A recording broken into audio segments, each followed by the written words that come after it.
Today, I'll be finally starting my lore series for Black Flag Resynced, starting with the assassin traitor Duncan Walpole. Before I begin, make sure that you subscribe to the channel so you will be up to date on all my upcoming lore videos for this game. With that said, let's begin. Duncan was born in 1679 and was the second cousin of Robert Walpole, Britain's first Prime Minister, and so he grew up in fairly comfortable circumstances. At 18 years old, he joined the Royal Navy as a midshipman, with ambitions of becoming an officer. However, his impulsive streak and quick temper held him back from advancing as fast as he'd hoped, leaving him increasingly frustrated. After 3 years, Duncan decided to leave the Navy and try his luck with the East India Company.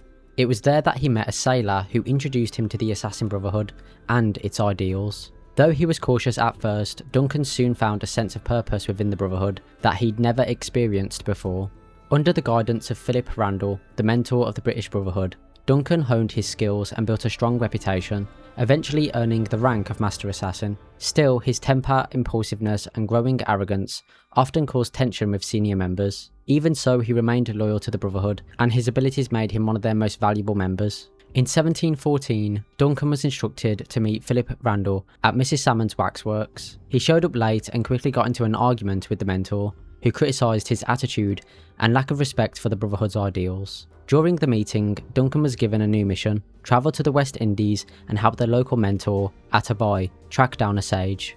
Unhappy with the order, he pushed back, arguing that he couldn't just abandon his position with the East India Company. Randall then revealed the real reason behind the assignment. The Templars within the company had discovered Duncan's connection to the Brotherhood, which put everyone at risk. Frustrated that his ambitions felt held back and irritated by the idea that he still needed guidance from Atabai, Duncan refused the mission and stormed off.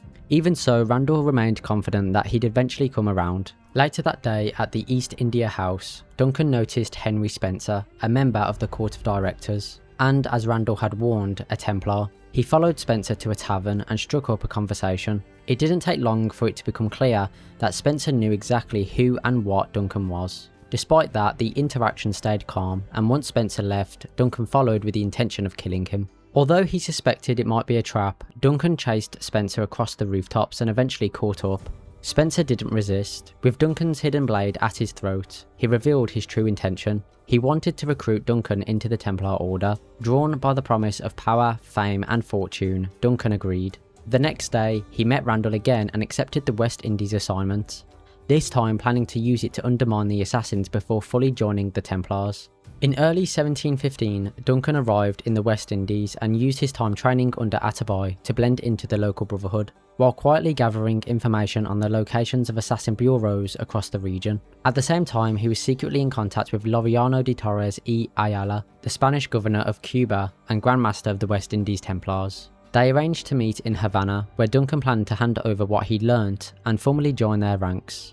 Around June of 1715, Atabai received word that the Templars were transporting a captured sage from the southern Spanish colonies, and he entrusted Duncan with intercepting the ship. Now seeing the perfect chance to cut ties with the assassins and follow through on his defection, Duncan agreed. He set sail aboard the HMS Intrigue, supposedly to carry out the mission, but in reality he was heading for Havana to meet with Torres. This would be the last time the assassins ever saw him.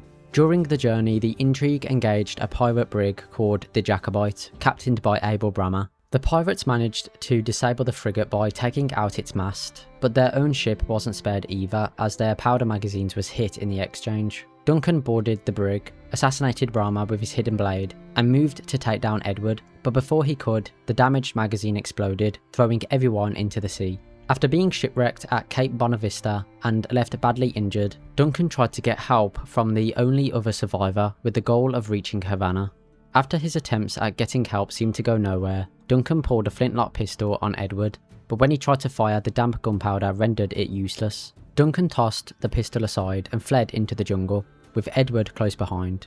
As the chase went on, the powder in Duncan's second pistol dried out, giving him the chance to fire a shot that struck Edward. Instead of stopping him though, it only made the pirate more determined. Edward pursued him into a clearing where the confrontation came to an end.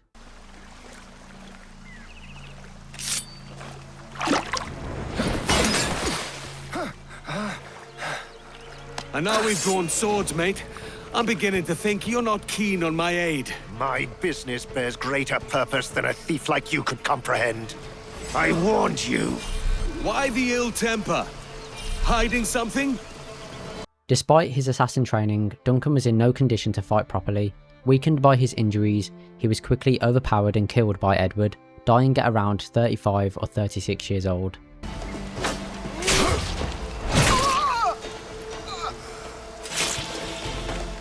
Let me know in the comments what are your thoughts on Duncan Walpole, if you have any. I'm interested in reading them. I just want to say thank you to my channel members for their continuous generous support, and thank you to everyone for watching.